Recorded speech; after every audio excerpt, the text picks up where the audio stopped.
Hi hello నమస్తే అందరికీ నేను రమేష్ని welcome to RGTV Telugu news channel. గత ప్రభుత్వం ఏర్పాటు చేసిన ప్రతి ఒక్క ఊర్లలో గ్రామ పంచాయతీలోని గ్రామ సిబ్బంది వారికి అయితే గత 4 నెలల నుంచి వారికి జీతాలు రావడం లేదట. మరి ఈ ప్రభుత్వాలేమో వారి బడ్జెట్ల కేటాయింపుల కోసము వారి జేబులు నింపుకోవడానికే తిరుగుతున్నారు. మరి ఆ గ్రామ సిబ్బంది యొక్క కష్టాలు ఏ విధంగా ఉన్నాయి, వారికి బిల్లులు వస్తున్నాయి లేకుంటే అధికారులు ఏమంటున్నారు, దాని గురించి మాట్లాడుకొని తెలుసుకునే ప్రయత్నం అయితే చేద్దాము. నా పేరు గుగులోత్ గోపి. నేను గ్రామ పంచాయతీలో కనీసం ఇప్పటికీ 25 సంవత్సరాలు నేను సీనియరు. కనీసం గత ప్రభుత్వాలు కూడా ఒక దాదాపుగా ఒక 4 నెలలు 3 నెలలు 5 నెలలు పెండింగ్ ఉంటూ అదే అట్లనే జరుపుకుంటూ ఇప్పుడు ఈ ప్రభుత్వం కూడా అదే ఇప్పుడు 4 నెలల నుంచి జీతాలు చెల్లించలేదు. ఇప్పటికి కూడా మాకు ఉద్యోగ భద్రత లేదు, కనీస వేతనం లేదు. కనీసం ఇప్పుడు గ్రామ పంచాయతీలో పనిచేసే వాళ్లకు 9,500 జీతాలు ఉన్నాయి. అందులో మళ్ళీ ఇప్పుడు మున్సిపాలిటీ వాళ్ళకి ఇచ్చినట్టు కూడా ఆ విధంగా కూడా ఇవ్వట్లేదు మాకు.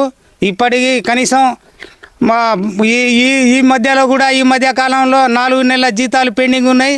కనీసం మేము మా భార్య పిల్లలను ఏ విధంగా పోషించుకోవాలి, మేము ఏమన్నా పశువులమా, మేము ఏమన్నా గడ్డి తిని పని చేయాలన్నా, ఇప్పటికీ 3-4 నెలలు జీతాలు పెండింగ్ ఉంటే మేము ఏ విధంగా మా బతుకులు వెళ్తాయని మేము ఆలోచించి ఇప్పటికి కూడా ఎవరు కూడా మాకు పట్టించుకునే మానవులు లేరు. అధికారులకు చెప్తారా మనకి ఎందుకు జీతాలు వస్తలేవు, మరి అధికారులు అడుగుతలేరా?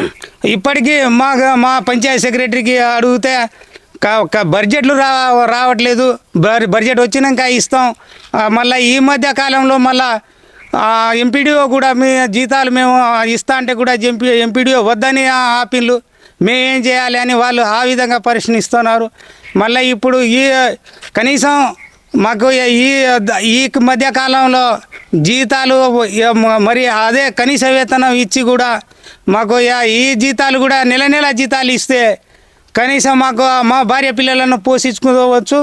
మేము కూడా కనీస వేతనంతో మేము కూడా మా బతుకులు బాగుపడతాయని ఆశతో మేము ఇంకా ముందుకు పనిచేస్తూ ఉన్నాం. మరి ముఖ్యమంత్రి ఏమో జనవరి 1వ తారీఖు ప్రతి ఒక్కరికి పైసలు ఇచ్చేసినామని చెప్తున్నారు. చాలా బడ్జెట్ వరకు అయితే ఆర్బీఐ నుంచి తీసుకొచ్చి బడ్జెట్ రిలీజ్ చేసినని చెప్పారు. మరి ఇప్పటిదాకా మీకు రాకపోవడం దాని మీద మీరేమనుకుంటున్నారు? గత ప్రభుత్వం కూడా అదే విధంగా మా జీతాలు ఇస్తున్నాం అంటున్నారు. ఈ 4 నెలలు 5 నెలలు 6 నెలలు పెండింగ్ ఉంటున్నాయి.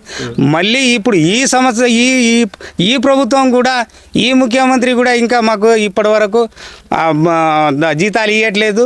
అదే జీతాలకు ఇబ్బందిగానే ఉన్నది. మేము ఏదో చాలని వేతనాలతోని కూడా మేము పనిచేస్తూ ఉన్నాం. ఇప్పటిదాకా ఇంకా అట్నే మున్పట్లాగానే ఉన్నాం. మరి ఇంకా మేము ఇంకా మాది ఇంకా అదే బతుకులు ఉన్నాయి. మేము అదే గొంగడి ఎక్కడ ఉన్నట్టే ఉన్నాయి. మరి ఈ ప్రభుత్వం కూడా మాకు గుర్తిస్తలేదు. ఇప్పుడు కూడా మాకు కూడా కనీస వేతనం ఇచ్చి లేకపోతే మున్సిపాలిటీ వాళ్ళకి ఇచ్చినట్టు కూడా ఆ విధంగా ఇచ్చినా మాకు సరిపోతుంది. ఇప్పటి వరకు మేము ఇన్ని రోజుల కాడ నుంచి కష్టపడుకుంటూ వస్తున్నాం. ఇప్పటికీ నేను నా 25 సంవత్సరాలు నా సీనియర్ నేను అన్ని గ్రామాలు అన్ని రాష్ట్ర వ్యాప్తంగా కూడా మేము పోరాటం చేసినాం. పోరాట ఫలితంగా కూడా మాకు ఏం న్యాయం జరగలేదు. అదే ఇంకా వెనుకబడే ఉన్నాం. ఇప్పటికి కూడా మాకు కనీస వేతనం రావట్లేదు. కేసీఆర్ ఇది రిక్రూట్ చేసినప్పటి నుంచి మీకు వచ్చినాయి, కానీ లాస్ట్ ఎలక్షన్ టైంలో మీకు అప్పటి నుంచి రావడం లేదు. ఇప్పటికి ఇంకా 4 నెలలు పెండింగ్ ఉన్నది. అధికారులు ఏమంటున్నారు దీని గురించి? అధికారులు ఏం స్పందిస్తలేరు. ఇప్పటికీ పారిశుద్ధ్యం మేమే చేస్తున్నాం. వాటర్ సోర్స్ మేమే, లైటింగ్ కానీ వాటర్ కానీ ఒక పంది తెచ్చినా మేమే తీస్తాం, పిల్లి తెచ్చినా మేమే తీస్తాం. ఏది కానీ గ్రామాలలో శుభ్రంగా ఉండాలంటే మేము కష్టపడితేనే గ్రామాలు శుభ్రంగా ఉంటాయి.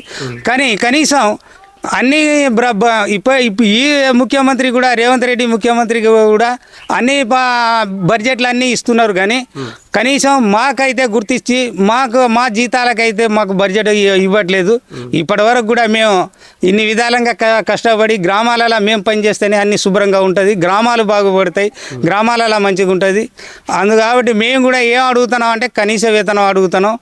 అందులో భాగంగా కనీస వేతనం మాకు ఉద్యోగ భద్రత లేదు, మాకు పిఎఫ్ లేదు, ఈఎస్ఐ లేదు. మాకు పిఎఫ్ కల్పించాలి, మాకు ఈఎస్ఐ కల్పించాలి, మాకు కూడా ఉద్యోగ భద్రత కల్పించాలని రెడ్డి ముఖ్యమంత్రికి కోరుతా ఉన్నాం. అదే ప్రకారంగా నేను జిల్లా బాధ్యును, నా పేరు గుగ్లో గోపి, మాది రామ్దాన్ తండ, మాది వర్ధనపేట మండల్, మాది వరంగల్ జిల్లా. గ్రామ సిబ్బంది వారికి అయితే ఇప్పుడు గ్రామాలన్నీ క్లీన్గా ఉంటున్నాయంటే వారి వల్లే కారణం కాబట్టి వాళ్ళకి ఇప్పటిదాకా జీతాలు ఇవ్వకుండా అసెంబ్లీలో మాత్రం కాళేశ్వరం ప్రాజెక్టుల మీద లేకుంటే వారి డెవలప్మెంట్ గురించి వారు మాట్లాడుకుంటున్నారే కానీ ఇటువంటి అడపదడప ఉన్న చిన్నపాటి ఉద్యోగస్తులకైతే చూడడం లేదు. అది అసెంబ్లీలో కూడా ప్రస్తావన కూడా రావడం లేదు. ఇక మరిన్ని విషయాల కోసం చూస్తూనే ఉండండి RJTV తెలుగు న్యూస్ ఛానల్.